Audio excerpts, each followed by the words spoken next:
रोजगार के बात क्यों नहीं करते हैं? विकास ही से रोजगार आवेगा। लेकिन विकास भ्रष्टाचार का हुआ है। फ्लाइंग का तो बातें नहीं कीजिए, फ्लाइंग खत्म हो चुका है।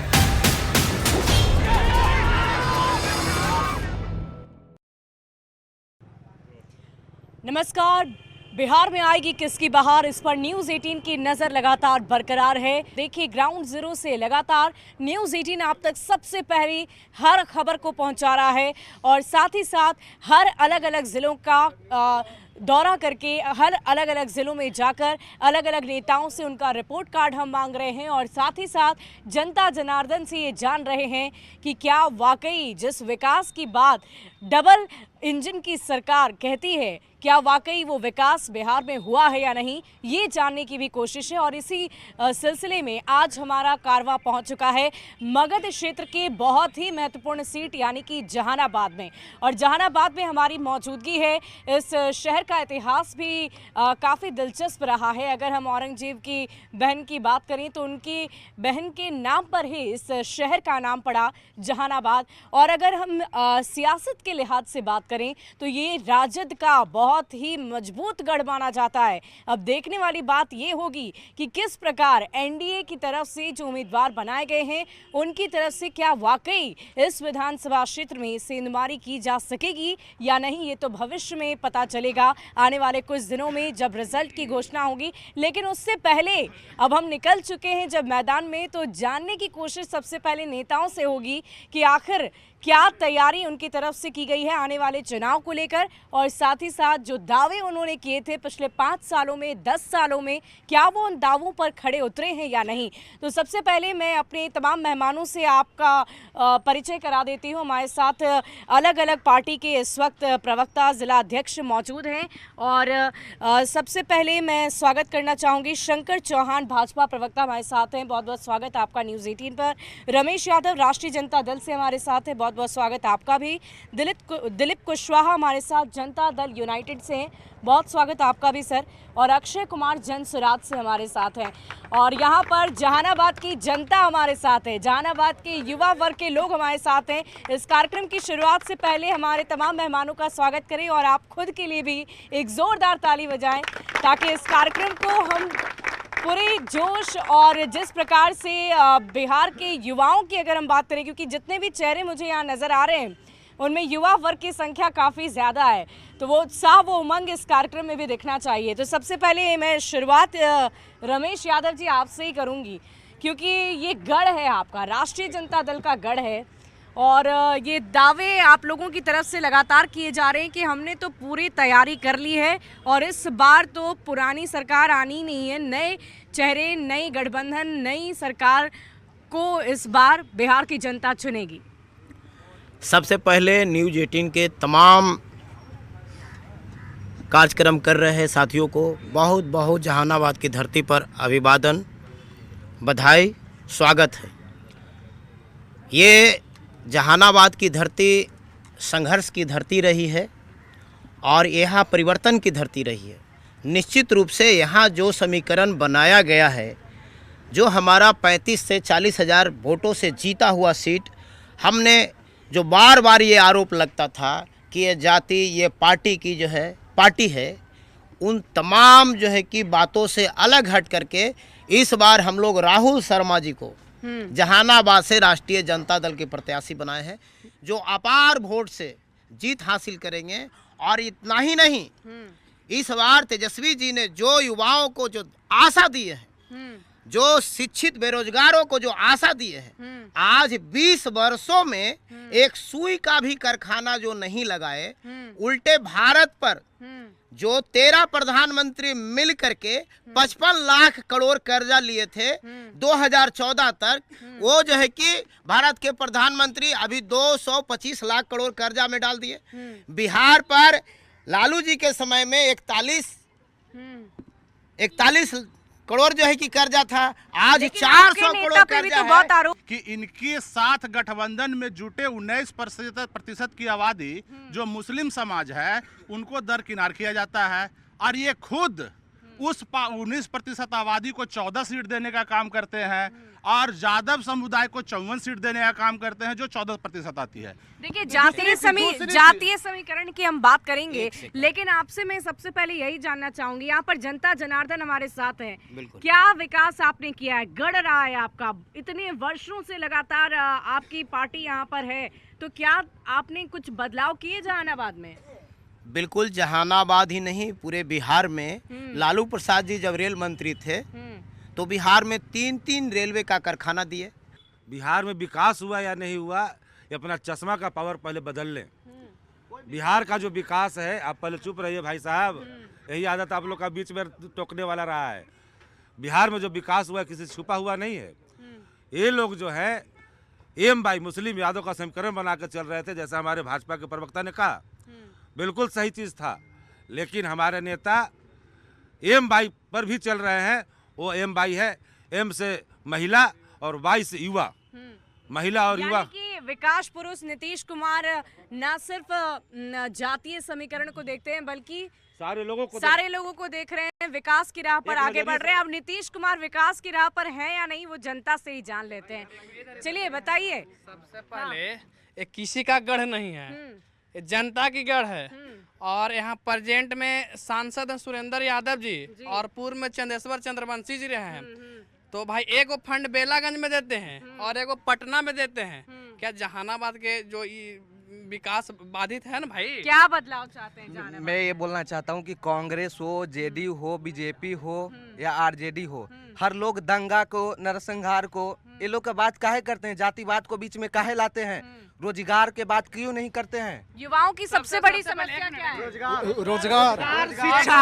ये लोग शिक्षा के बात क्यों नहीं करते हैं? एक मिनट, कोई तेजस्वी, कोई सरकार जो विकास करेगा, जो विकास करेगा जाता है। हम क्यों विकास की बात सुन लीजिए, युवाओं को रोजगार का बात क्यों नहीं? वोट लेते हैं, विकास के बात हमको चाहिए। हम क्यों कहा जाता है युवाओं को जहानाबाद का? जब भी जहानाबाद में सिर्फ डिबेट होता है तो यही सब क्यों होता है? मैं खुद जहानाबाद में विकास होना चाहिए, जहानाबाद में शिक्षा पर। मैं खुद सिविल इंजीनियर हूँ। अभी मैं दिवाली के छुट्टी पे आया हूँ दिल्ली से। मैं दिल्ली में आज 7 साल से काम कर रहा हूँ। यहाँ अगर रोजगार रहता तो मैं अपने घर पे ही काम करता। यानी कि पलायन बहुत बड़ा मुद्दा है, बेरोजगारी बड़ा मुद्दा है, क्या और बड़े मुद्दे हैं? पलायन का तो बातें नहीं कीजिए, पलायन खत्म हो चुका है। और जब विकास हुआ तब ही जितना भी रोजगार की बात आती है, एक मिनट आप तो बोल ही नहीं दीजिएगा, विकास ही से रोजगार आवेगा। यहाँ पर 5 साल पहले, 10 साल पहले 5 आदमी भी ऐसे खड़ा नहीं हो सकता था। ये जो सरकार आई, एक मिनट, अरे बात आप सुनिए, पहले बिहार में कुछ है ही नहीं था। जब यहाँ पर हुआ, आज जो 10 दुकान बना, ये विकास हुआ, ये प्लान नहीं हुआ। मैडम नहीं, एक मिनट, सब लोग चुप हो जाइए, हमको बोलने दीजिए। विकास हुआ है, लेकिन विकास भ्रष्टाचार का हुआ है, जाति और धर्म का दुश्मनी का हुआ है, सिर्फ अराजकता का विकास हुआ है। 3 करोड़ बिहारी बाहर काम कर रहा है ना जी, जब विकास हुआ तो क्यों बाहर गया वो? जनसुराज क्या बदलाव लेकर आएगी? ऐसा है, अभी हम लोग दोनों को सुन रहे थे, एनडीए वाले को भी सुन रहे थे और इंडिया वाले के भी सुन रहे थे। दोनों ने बताया कि बहुत विकास हुआ, मैंने मान लिया। आप बताइए कि नीति आयोग का एक आंकड़ा मैं आप लोग के सामने दे रहा हूँ और ये सरकारी आंकड़ा है। 1990 में बिहार देश का सबसे गरीब और पिछड़ा राज्य था और 2025 में बिहार गरीब का सबसे गरीब और पिछड़ा राज्य है। ये डाटा मैं नहीं दे रहा हूँ, ये डाटा भारत सरकार का नीति आयोग दे रहा है, नरेंद्र मोदी जी का सरकार है, वो दे रहे हैं। तो लोग आप आज जहानाबाद में आए हैं तो आप, ये सबसे हिट एरिया है कचहरी, तो आपको दिख रहा होगा कि कितना विकास हो रहा है। दूसरी चीज़, जहानाबाद में आप मुझे एक ऐसा विद्यालय दिखाइए जहां लोग अपने विद्यालय में सरकारी अफसर या सरकारी नेता अपने बच्चे को पढ़ा सकते हैं। एक विद्यालय सुनिश्चित करिए। दूसरी चीज़, पलायन की जहां तक की बात हो रही, जो युवा लोग मुद्दा उठा रहे हैं, आज छठ में जो लोग पलायन कर रहे हैं उनसे ये नहीं पूछा जाता है, जो जात पात की बात कर रहे हैं, कि किस जात का लोग पलायन कर रहा है। जो लोग ट्रेन में भर के, हम बात करेंगे, पलायन की बात करेंगे, लेकिन बहुत सारे आरोप, मैं आपके पास आऊंगी, लेकिन जनता दल यूनाइटेड से जान लेते हैं। बहुत सारे आरोप लगाए जा रहे हैं आपकी सरकार पर, कहा जा रहा है कि अब आपको दोबारा मौका नहीं मिलेगा। पलायन 2005 के बाद बिहार में रुका है।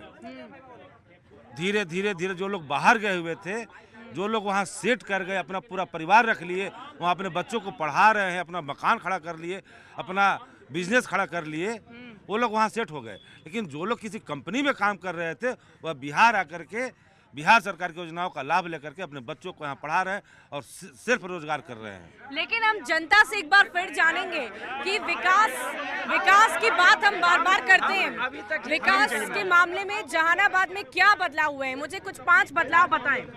जहानाबाद में बिल्कुल बदलाव हुआ है। मैं आपको बताता हूँ। पहले जहानाबाद में बिहार का जो बेसिक्स है, जो बेसिक जीवन जीने का जो जरूरत है, वो यहाँ पे कुछ भी नहीं था। रोड आया, आज सब लोग पास बिजली है, सड़क है, हर एक गली मोहल्ला में सड़क है, नाली प्रॉपर है, सब कुछ है। अभी मूलभूत सुविधाओं की बात करेंगे। मैं 20 साल में किया कुछ, 20 साल में रोड सड़क नहीं देगा। प्रशांत किशोर का मुद्दा के साथ फॉलो कर रहा है पार्टी वाला। अभी मैं आपको बताता हूँ, जो ये महागठबंधन वाले लोग हैं, ये न नेता के, न जनता के, न आवाम के, ये एहसान फरामोश व्यक्ति हैं। ये किसी का एहसान उहसान जताना नहीं जानते हैं। पहली चीज, ये जो विकास की आपके बीच में बोलने का काम मैं रमेश भैया नहीं किया हूँ, कृपया सुनने का काम कीजिए। यही गलत आदत है इन लोगों की। आपकी जबरन अपना सोच थोपने का आदत है, अपने जबरन सोच को थोपने की आदत को बंद कीजिए। मैं बस आरजेडी से ये बोलना चाह रहा हूँ कि यहाँ जातिगत सीट था जो यादव लोग का, वो सीट दे दिए शर्मा जी को। वही जगदीश शर्मा जाके घोसी में क्यों नहीं वोट मांग रहे हैं महागठबंधन के लिए? हाथ पकड़ के रामबली जी के लिए वोट मांगना चाहिए था ना कि हम देंगे। ये तो मांग ही नहीं रहे हैं। ये तो यहाँ आप लोग बस खेल खेल रहे हैं। एक तो 9वीं फेल, एक 7वीं फेल है। और अब बिहार के जनता अब 9वीं फेल, 7वीं फेल, वोट चोर और चारा चोर के हाथ में सत्ता नहीं देना चाहते हैं। इस बार जनता का सुंदर राज जन सुराज बनाना चाहते हैं। जय बिहार। बहुत सारे आरोप राष्ट्रीय जनता दल के ऊपर लग रहे हैं। बहुत सारे अभी जो है साथी लोग बोल रहे थे कि ये परंपरागत राष्ट्रीय जनता दल और जादवों का सीट था। हमने पहले कह दिया है कि हम लोग जातिवादी नहीं, हम लोग सामाजिक न्याय के तहत। तो फिर बदलाव क्यों किया गया अगर आप जाति को नहीं? बदलाव इसलिए कि युवाओं को जो प्रतिवर्ष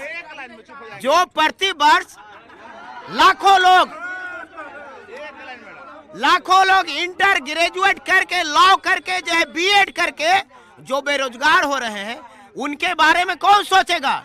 उनकी रोजगार के बारे में कौन?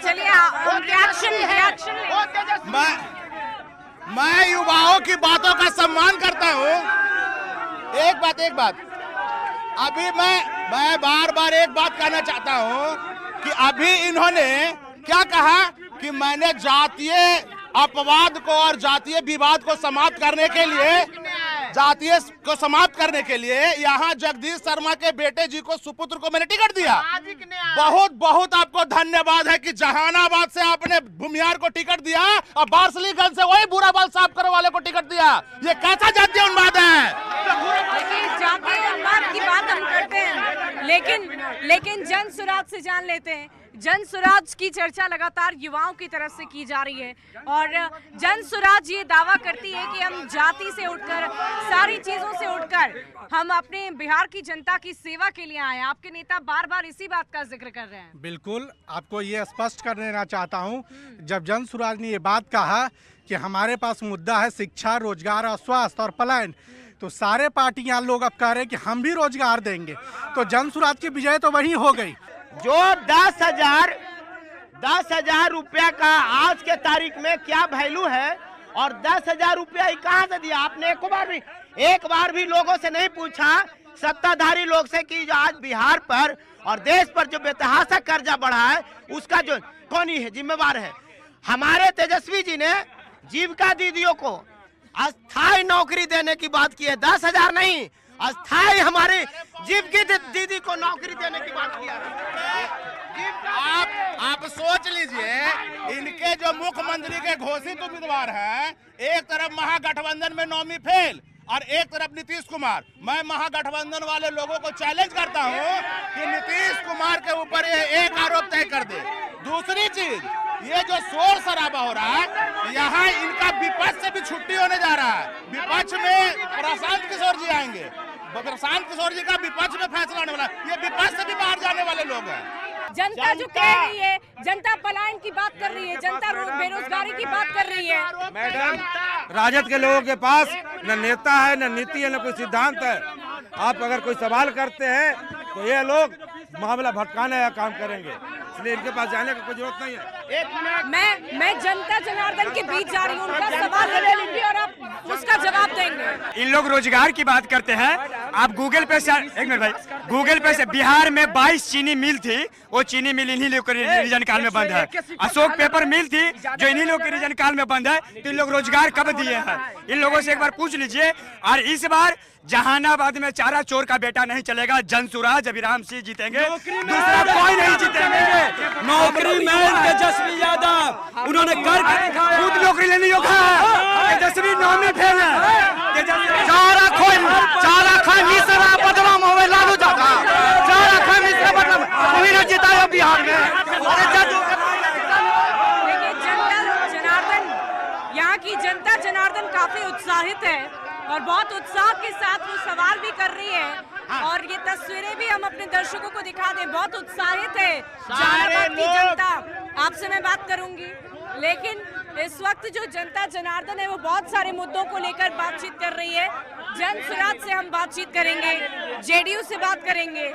देखिए, कहा जा रहा है कि आप दावे तो बहुत बड़े बड़े करते हैं, लेकिन उन दावों पर आप खड़े नहीं उतरते हैं। नीतीश कुमार खड़े नहीं उतरते हैं। मैंने जो वादा किया बिहार के विकास के लिए, 2005 में मैंने सत्ता पर बैठा, सत्ता की कुर्सी पर हमारे नेता जब बैठे, उस समय से लेकर